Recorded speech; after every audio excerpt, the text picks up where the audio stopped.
talk, which is by our Craig Harvey. God versus all that is. Sounds like a competition. It could be a competition. There's no betting though, okay? So yeah, I'm Craig Harvey. I'm going to talk a little bit about my personal history and then the brief history of God. And I'm not going to get into, you can't do a brief history of all that is, it's just too big. And slightly tongue-in-cheek, I'm going to give myself an opening prayer here. God, grant me the wisdom to know everything, the humility to accept being wrong, and the serenity to be okay with not knowing if I'm right, wrong, or if I just got on the wrong bus, ended up in the wrong universe, the wrong planet, and I have no clue what's going on. So, and based on that, I also offer apologies. If I upset anybody here today, I'm happy to discuss it afterward. Open mic, I probably won't leave time for open mic, but I'll try. So yeah, my history. Oh, the basic concept, God versus all that is. The way I'm looking at it, all that is big. It's like everything. The good, the bad, the not so good or bad, it's all that. God, the way most people that I talk to portray God is the good, just the good stuff, just this little circle at the far end of all that is. And then on the other end, we got all the bad stuff and then all the mediocre stuff in the middle. So all that is like all, the good, the bad, and everything. Okay. And then we have, the reading was really cool, Lou. That underlying force, I think of that as sort of a universal creative force, but I don't see it as good or bad. It's just something, and we get to choose whether we're flowing, whether we have the hose or shooting it in the good direction or the bad direction. And that power to choose is also something that comes from wherever, all that is, somehow. So, personal history. First grade, I was raised Catholic, so I had that going against me. But I went to catechism class. I was, taught what God is and Jesus and the Trinity and praying to God. I said, okay, I can use this. First grade, I was madly in love with Lois, okay? So one day I went home, found a secluded spot in my dining room, and said, okay, I'm going to use what I learned, pray to God, and be together with Lois forever, or at least this lifetime. Get married. Who knows how that works in first grade? I didn't care. Needless to say, it didn't work. One big strike against God and prayer and all that. Okay.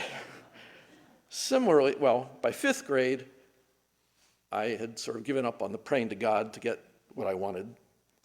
But I knew adults. Adults had power. God might not have the power, but adults, parents have the power to do all sorts of things. So I just sort of wished,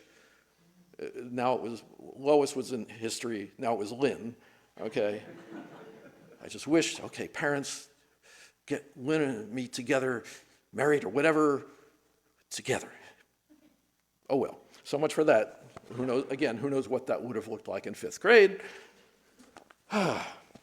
Anyway, so then middle school, we let go of the women at this point. I had friends. Like I said, I was raised Catholic. I didn't go to Catholic school. Maybe that's why it wasn't too horrible. But I had good friends who were Jewish and Protestant, and I knew I was trained. Oh, my God is the way. You want to go to heaven? You got to be Catholic. Otherwise, goodbye. But I had good friends, and I suspected from what I'd heard that they were being taught the same sort of crap, that their God is the only way. And I thought, okay, something doesn't add up here. This whole religion and God in terms of religion is got to be bull, based on just evidence. Okay, all my friends are not going to hell. That can't be how it works. So let's see. Then we move on to college. So you probably got the idea, God is not in my thinking at this point. One day I get up, it's like late spring, it's a gorgeous morning, it must be a weekend or something. I open up the big window in the second floor room in the fraternity house where I am. I walk out, not into thin air. The kitchen roof is there and sort of a porch in the back of the house. Beautiful day, I'm just loving it. And I think, if I wanted to, I'm feeling gratitude. Okay, if I wanted to aim that gratitude at something or someone, what would that be? And I thought, that would be a reason to come up with this concept of God. It's like, okay, one could think of God as a recipient, a worthy, sorry about the noise, that's not me, as far as I know. Anyway, the concept of God could be a thing you come up with to express gratitude to. Of course, Mother Nature, another sort of made-up concept, but it's out there. At least you can see Mother Nature. So that's, okay, one point for some idea of God. But it's, anyway. Then Interfaith. Around 2003, I show up here. I welcomed lovingly. It's a wonderful place, wonderful people. And sometimes people from the podium and elsewhere say God, and I cringe a little bit. But luckily, they also made it clear that, you can use whatever term you want, all that is, creator, any of that stuff. I said, okay. So I installed this translator in my brain. They say God, I say all that is. And that makes it more comfortable to be here with all you wonderful people. But there are different, obviously, a lot of this gets down to what is a definition of God? What definition of God are you using in any given conversation? There's a wide range. And so, yeah, one phrase I have to throw in here. Jim Morrison from The Doors back in the 60s. You cannot petition the Lord with prayer. Anyway, I say you can, but don't expect results. So God, creator of the universe, manager of the universe, in which case I think we need a new manager, judge of everything and everyone. Sorry, the only judge that matters to me is me. You can judge me if you want, and I can listen, but what matters is my judgment of myself. So, to define God as anything less than all that is to put God, this is my view, again, apologies, happy to discuss it afterward. To define God as anything less than all that is to put God in the same category as Santa Claus or the Easter Bunny or the Tooth Fairy. It's a made-up concept for something to pin our hopes on. This is talking about the God that's that little piece of all that is, some concept that we pray to and ask for stuff. So I say it's time to grow up. Santa isn't one who brings gifts at Christmas. Kids eventually figure that out. Easter Bunny isn't the one who hides the eggs and gives us a basket of chocolate. Sorry if I'm opening this new idea up to any of you. I could be wrong, okay? And there's nobody named God or Allah or the Lord who is going to rescue us all from ourselves. It's up to us, individuals, collectively, supporting one another, making choices, following through on them, using the universal creative power that is what we have from wherever, however that is. We have power to choose, we have power to live, to create. We all do. Mother Nature does. It's wonderful, but it's choices of what we do with that. You have the fountain. Okay, it's like a fire hose. Where are you aiming the fire hose? Okay, and even stopping the flow, that takes power. Where's that power come from if it's not the same power that pushes the stuff? It's part of all that is. And we can get support, whether it's from fellow human beings, our four-legged friends, our two-winged friends, and I believe we're all spiritual beings, so we can have beings, guardian angels, whoever, who may choose to support us and help us, and we can, if you want to call it prayer, or just reaching out and saying, hey, I could use a little help here.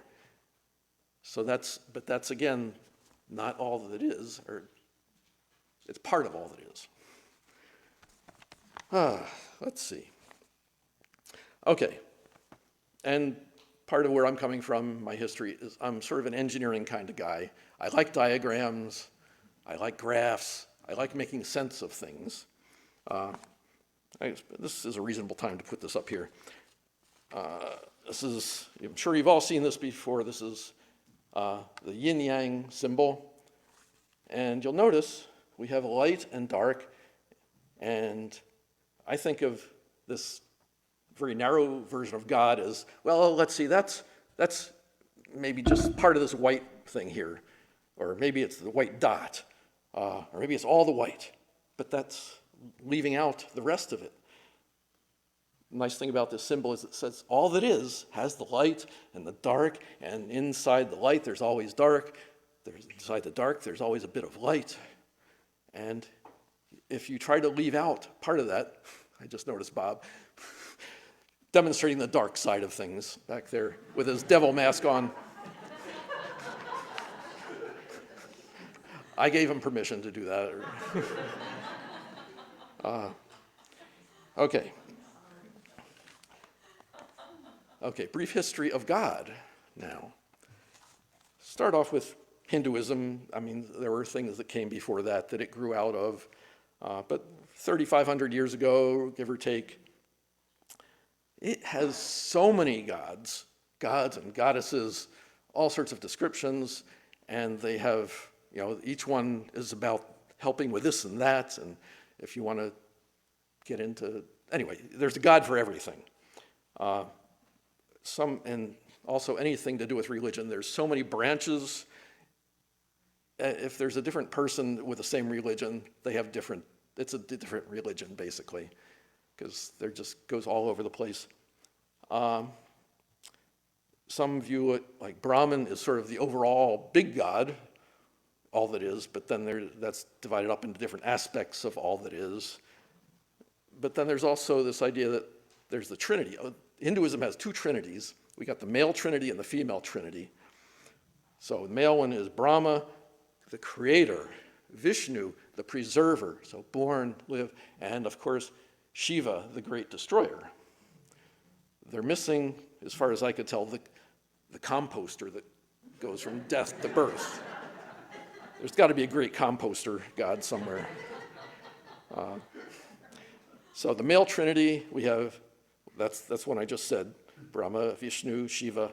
The female trinity, I had never heard of this before. I heard some of the names, but the Tridevi, as opposed to the Trimurti is the males, Tridevi is the females, Lakshmi, Sarasvati, and Durga/Kali. And that's another weird thing about the Indian gods.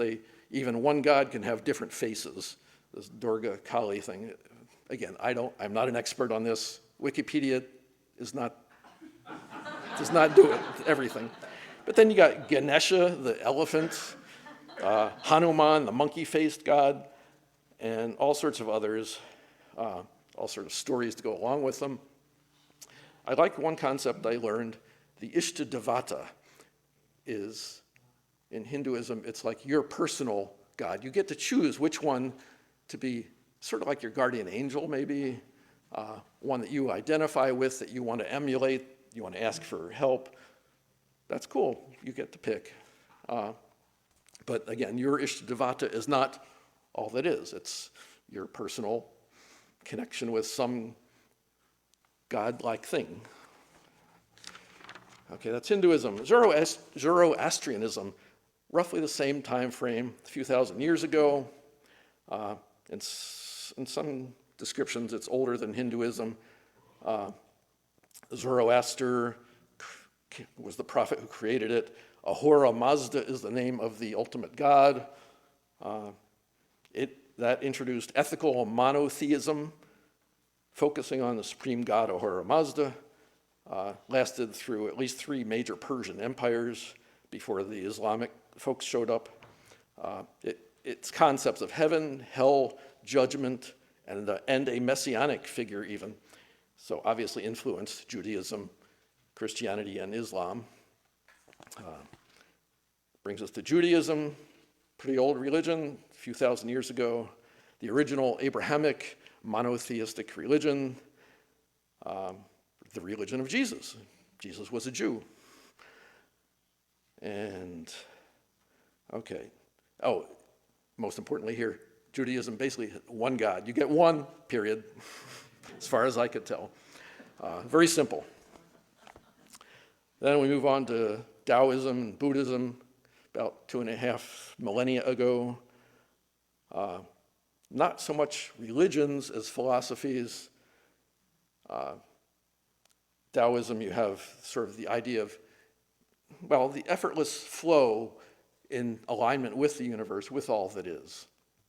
You do that, you're good. You meditate, you practice Qigong and Tai Chi. It's all about flowing in alignment with the universe. Feng Shui, setting up your space to be in alignment with the universe. Buddhism adds this idea of like awakening and freedom from suffering. That's a good thing. Again, that's sort of one end of the all that is scale. There's suffering and freedom from suffering. It gives you direction to think about and to try to move in your life and to help others with. So that's good. Nirvana, that sounds like good stuff too. Christianity, all right. This is great. Christianity has a trinity also, you've probably heard. We got God the Father, obviously male. Jesus, obviously male. Then there's this thing called the Holy Ghost or Holy Spirit. I don't know about you, but to me that sounds awfully non-binary. I don't know if I'd run that by the Pope, but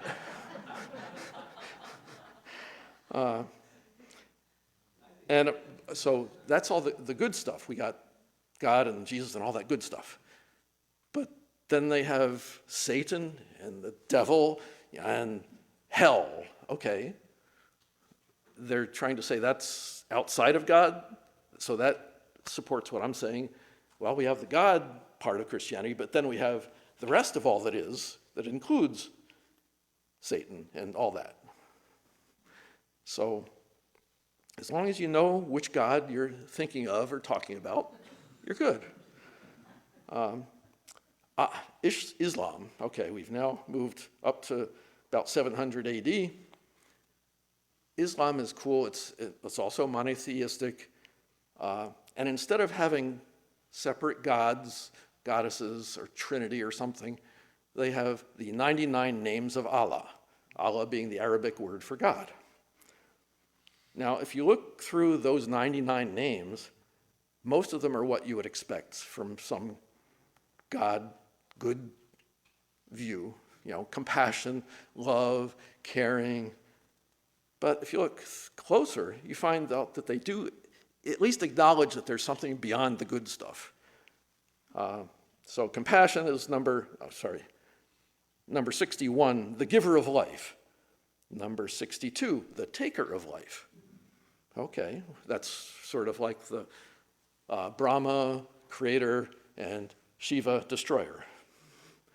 Okay, number 92, the creator of good. 91, the creator of the harmful. Some interesting ones. Number 23, the abaser. Number 26, the humiliator. Sounds like, wow, that went fast. So Islam is interesting. All these religions are interesting, but the range of concepts of God is just, again, reinforces my point that know which version of God, which definition of God you're referring to, and recognize if you're talking about something that's here, just the good, recognize that you're missing out, or whatever is missing out on the rest of all that is. And, all that is the full circle. All right? And prayer,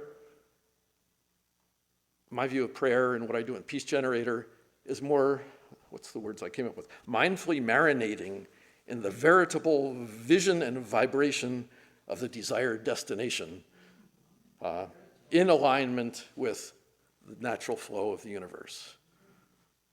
As opposed to, oh, you up there, please do this for me, please. It's very different, in my mind anyway. Anyway, I am done. Thank you very much for your attention, and I'm sorry if I stepped on anybody's toes.